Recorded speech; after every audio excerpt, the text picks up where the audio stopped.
Love Letters are a collection of love stories of people get lost, get crazy, and disoriented in the name of love.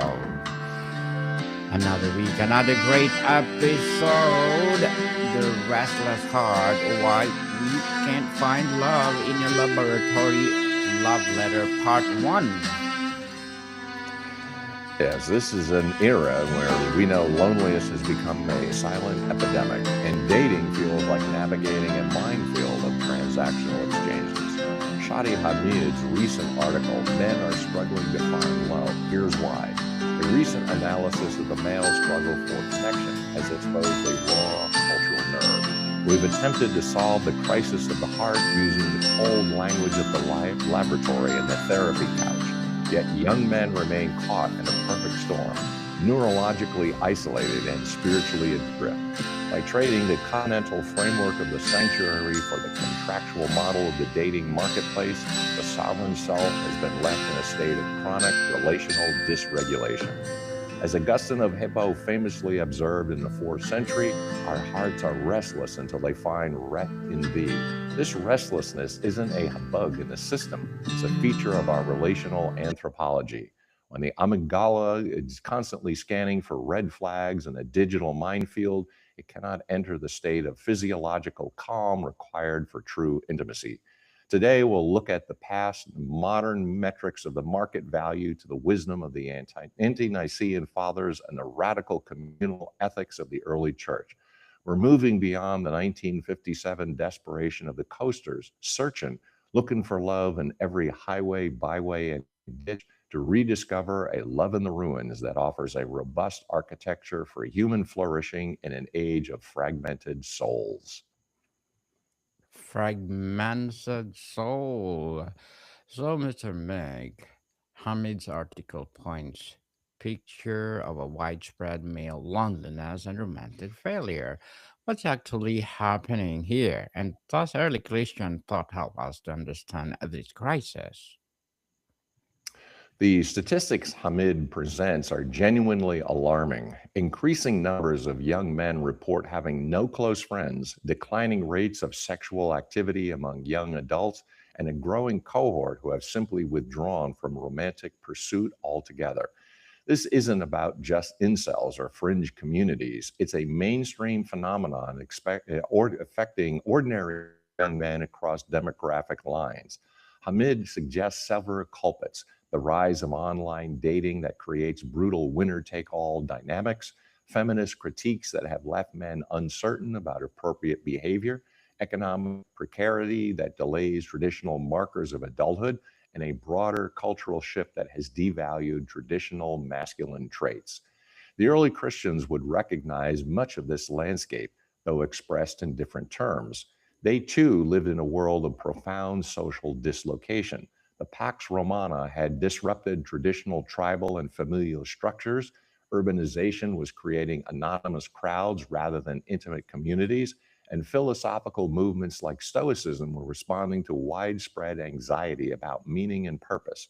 Into this context, the Christian movement offered something radical: a vision of human identity not rooted in social status, sexual prowess, or a conventional masculine achievement, but being made in the image of God and called into transformative community. Consider how the Apostle Paul addresses the Corinthian church, a community rife with sexual confusion and social anxiety. In 1 Corinthians 7, Paul doesn't simply prescribe rules for dating and marriage, he fundamentally reframes the entire question. He writes, I wish that all were as I myself am, but each has its own gift from God, one of one kind or one of another. This is revolutionary. Both celibacy and marriage are described as charisms, gifts from God, vocations of equal dignity. The single man isn't a failure waiting to become successful through marriage. He may well be living out his particular calling with excellence. This is precisely what our contemporary discourse lacks. Hamid's article, while insightful about symptoms, operates within an assumed framework where romantic and sexual success are necessary components of male flourishing. The early Christians would challenge this assumption at its root. Gregory of Nyssa, writing in the late 4th century, argued argued in On Virginity that the unmarried life actually freed one for a different kind of love, not lesser, but in some ways more expansive, less possessive, more capable of universal concern. He wasn't denigrating marriage. Gregory himself was married before entering religious life after his wife's death, but rather expanding our imagination for what constitutes a flourishing human life. The loneliness epidemic, then, might be partly a crisis of imagination. We've inherited from secular modernity a narrowed vision in which romantic partnership is the primary, perhaps only way and path to intimacy, belonging, and adult identity. When that path becomes blocked or difficult, we experience not just disappointment, but existential panic because we've placed all our eggs in one basket. The early Christian vision was more capacious. You could flourish through deep friendships. The philia Aristotle praised, through spiritual community, through mentorship relationships, through family bonds, and yes, through romantic love, but not only through romantic love. Ignatius of Antioch, writing in the early second century as he traveled to his martyrdom in Rome, sent letters overflowing with affection to various Christian communities. His language is ardent, intimate, emotionally vulnerable in ways that might make modern readers uncomfortable. My love has been crucified, he writes to the Romans, and elsewhere speaks of being bound to his brothers and sisters in chains of affection. These weren't romantic relationships, but they were clearly relationships of profound emotional significance, combating the isolation that might otherwise have defined a prisoner's final journey. The psychological research Hamid cites about male loneliness would have resonated with early Christian pastors like John Chrysostom, whose homilies in 4th century Antioch frequently addressed the spiritual dangers of isolation. Chrysostom observed that wealthy men, surrounded by servants and supplicants, were often the most profoundly lonely because they lacked relationships of genuine mutuality. He urged his congregants toward authentic friendships, quoting Ecclesiastes 4, 9, and 10. Two are better than one, for if they fall, one will lift up his fellow. But woe to him who is alone when he falls and has not another to lift him up. What's particularly relevant here is that Chrysostom wasn't just making this argument. The early church actually created social structures to embody it. The Christian community offered practices of hospitality, common meals, the agape feast, networks of mutual aid, and intentional spiritual friendships that worked against social isolation. These weren't programs or interventions, they were woven into the fabric of what it meant to be Christian. Modern psychological research on loneliness, particularly the work of John Capiapo, has demonstrated that the quality of our relationships matters more than their quantity, and that perceived isolation is as physically dangerous as smoking 15 cigarettes a day. The early Christians intuited this. Their solution wasn't simply to push everyone into marriage, though they valued marriage highly, but to create thick communities where multiple forms of meaningful relationships could flourish simultaneously. Here's where I want to push back gently on Hamid's framing. The article treats male romantic failure primarily as a problem of access.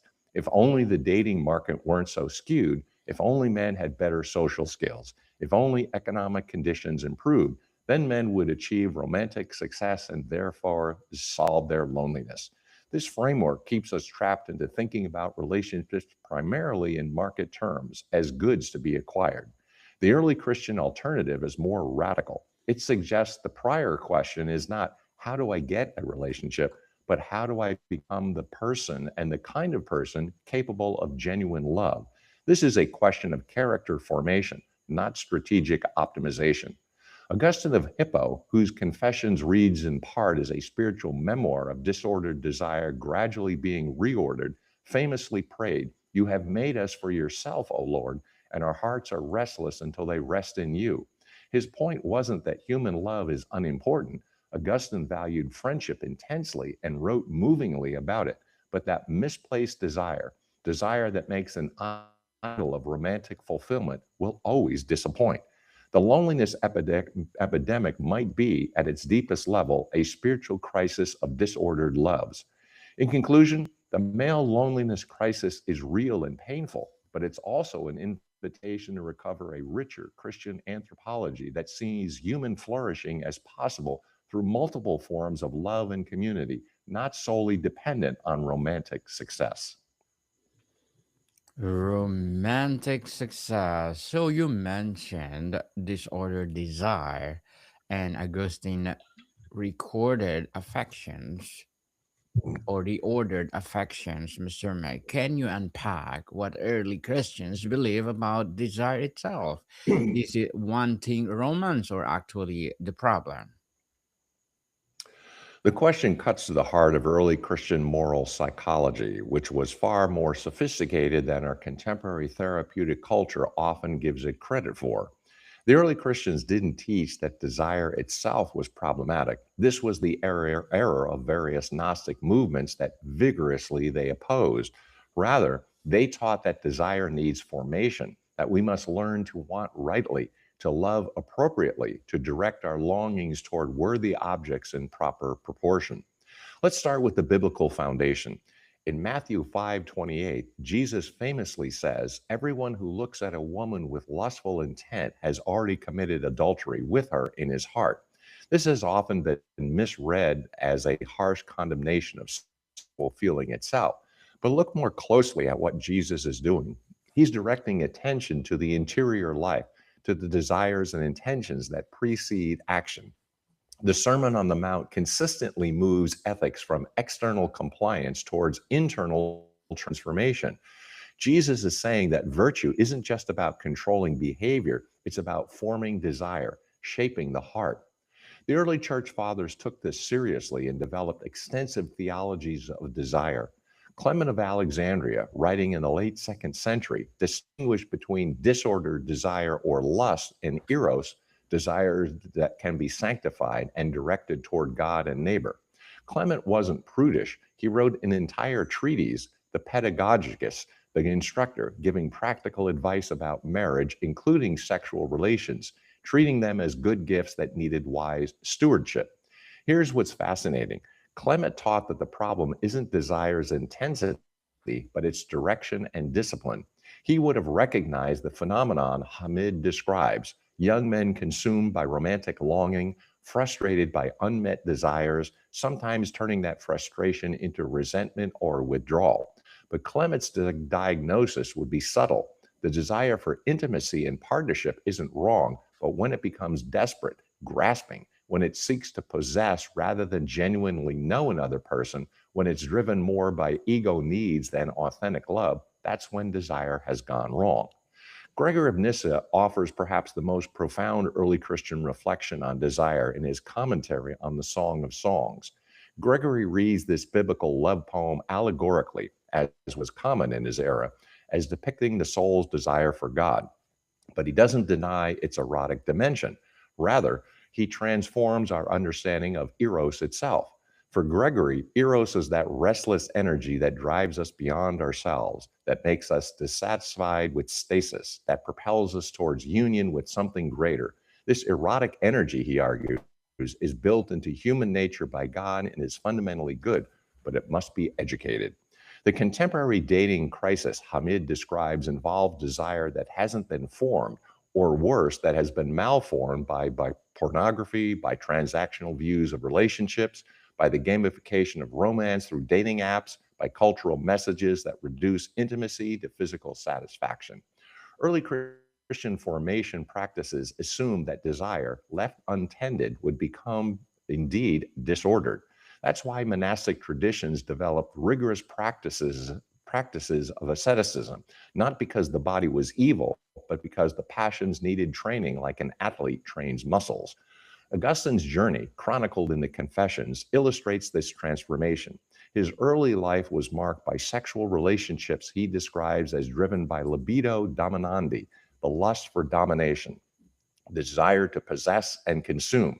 Even his long term relationship with his unnamed concubine, though seemingly stable, was fundamentally disordered in Augustine's later view because it was about his satisfaction, his needs, his desires, without the mutual self gift and permanence of true marriage. His conversion wasn't from sexuality to asexuality. Augustine affirmed marriage as a good throughout his life, but from disordered desire to the possibility of rightly ordered love. What would Augustine say to the young man whose experience of love has been shaped primarily by pornography and swiping through dating app profiles? He'd likely say, "You've trained yourself to desire wrongly. You've learned to view potential partners for assessment and consumption rather than as subjects, as whole persons created in God's image. The work before you isn't primarily about finding someone, but about finding someone capable of love." This connects to contemporary psychological research in illuminating ways.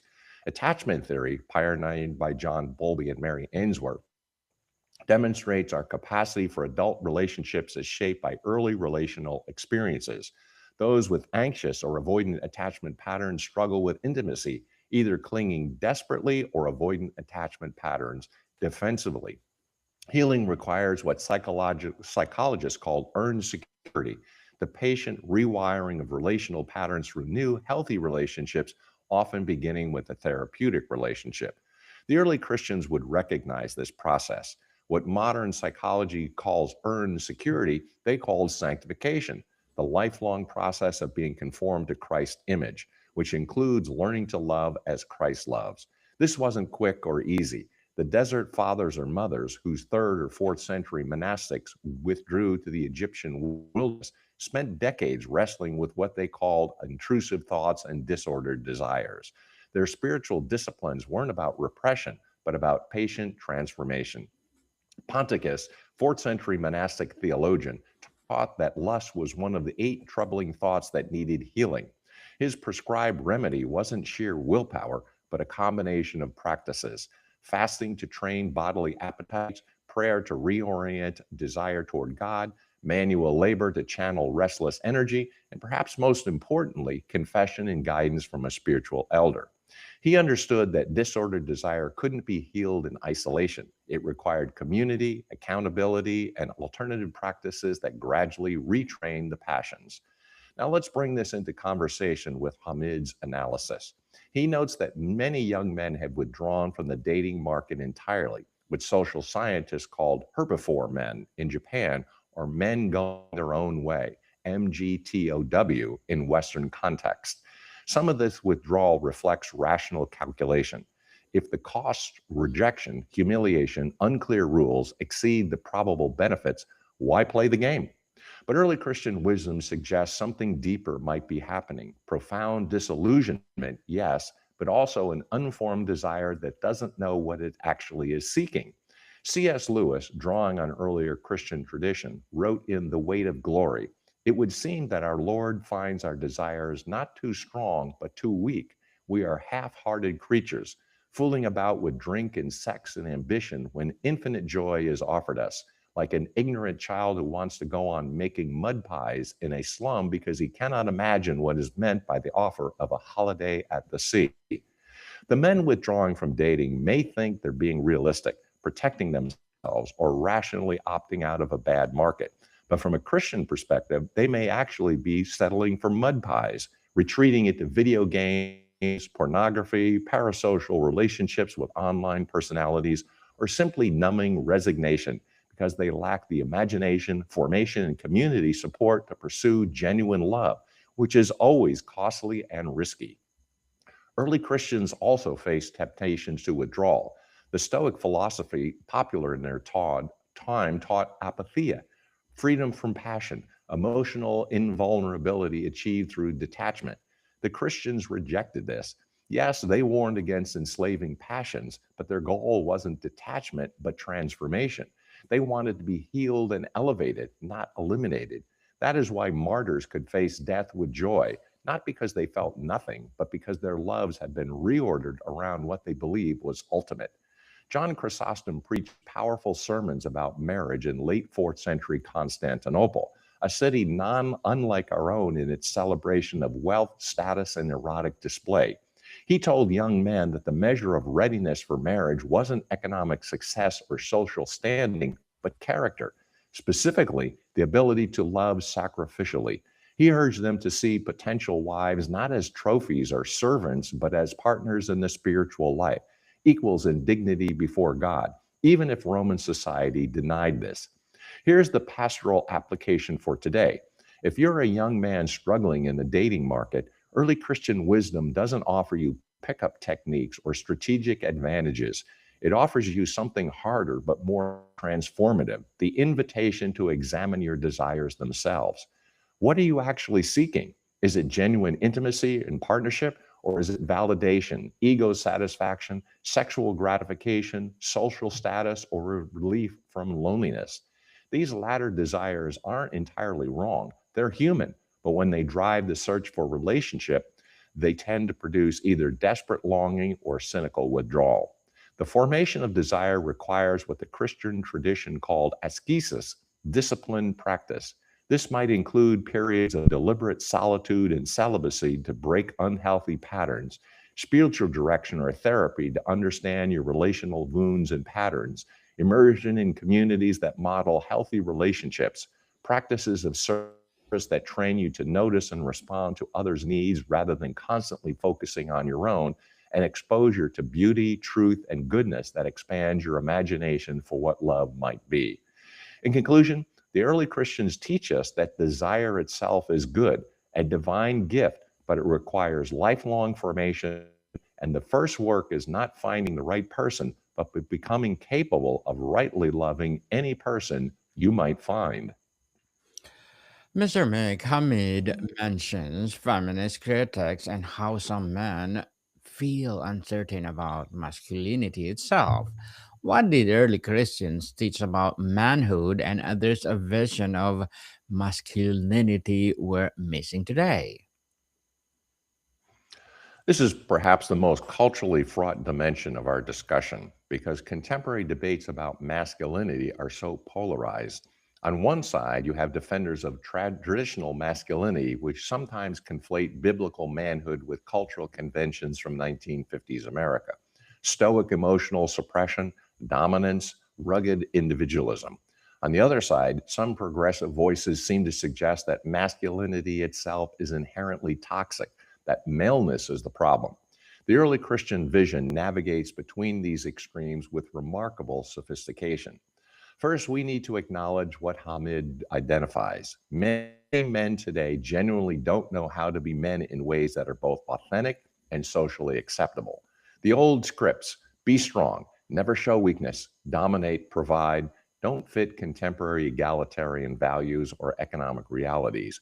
But the alternative script often seems to be take less, take up less space, apologize for being male. Neither path is satisfying or sustainable. What did early Christians actually teach? Let's start with the surprising fact that early Christianity was countercultural in its masculinity. The Roman ideal of virtus, vom vir, man, emphasized courage in battle, oratorical skill, sexual contest and conquest, and paternal authority. The pater familias held literal power of life and death over his household. Christianity challenged this at every point.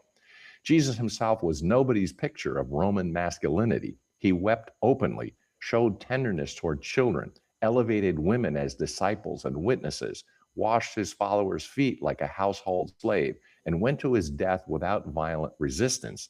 When Peter tried to defend him with a sword, Jesus rebuked him. This wasn't weakness, it took profound strength, but it completely reconfigured what masculine strength was for. Paul, writing in Philippians 2 5 through 8, holds up Christ as the model. Though he was in the form of God, he did not count equality with God a thing to be grasped, but emptied himself by taking the form of a servant.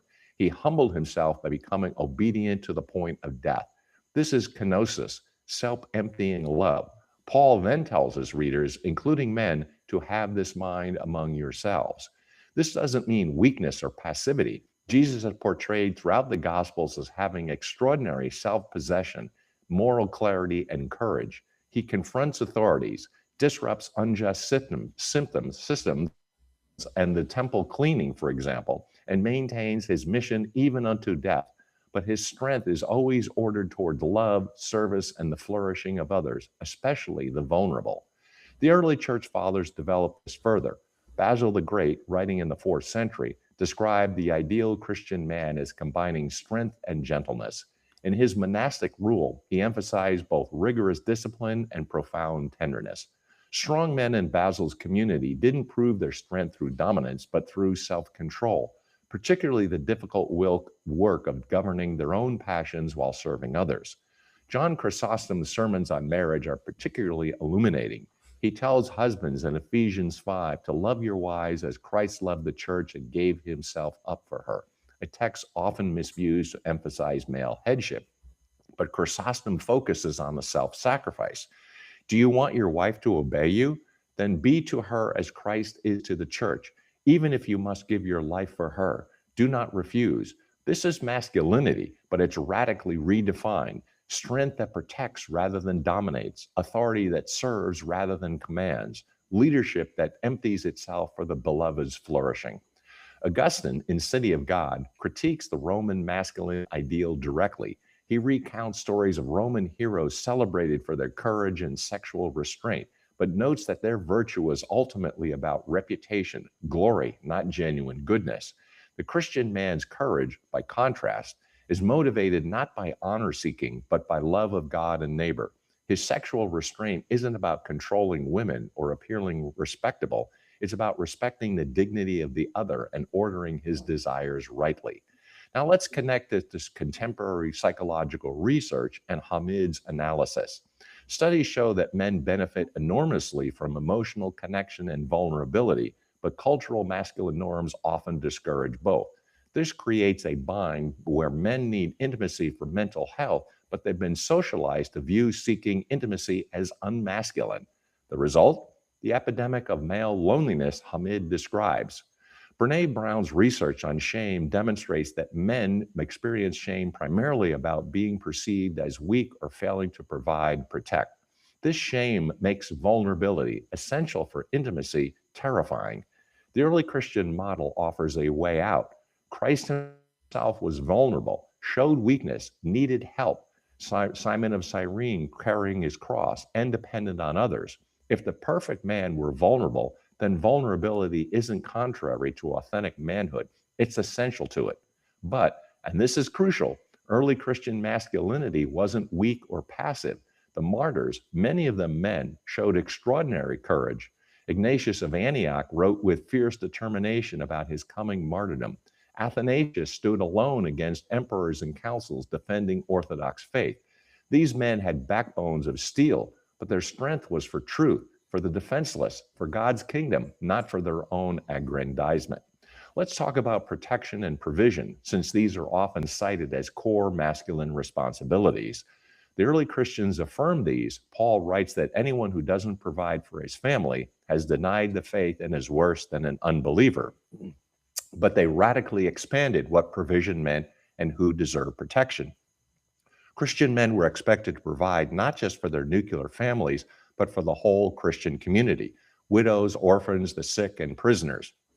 The diaconate, an order of ministry, was specifically organized around this service. Masculine strength was for protecting the vulnerable from exploitation, not for maintaining one's own status.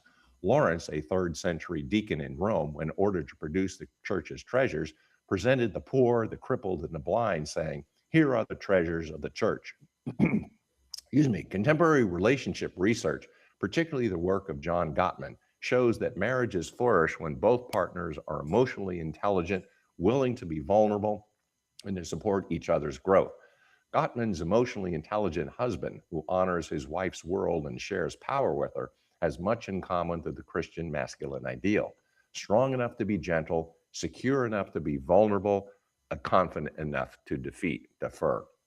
But let's also acknowledge the complexity here. Some feminist critiques of masculinity, particularly radical feminism that treats maleness itself as inherently predatory or toxic, do create the confusion Hamid notes.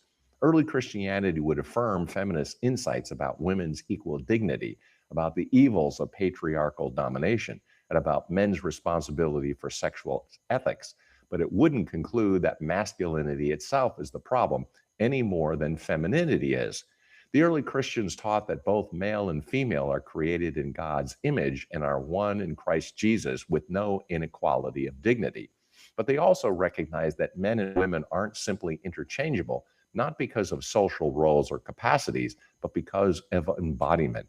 Men and women experience the world, including relationships and sexuality, from different vantage points. The early church honored this difference without making it as an excuse for hierarchy.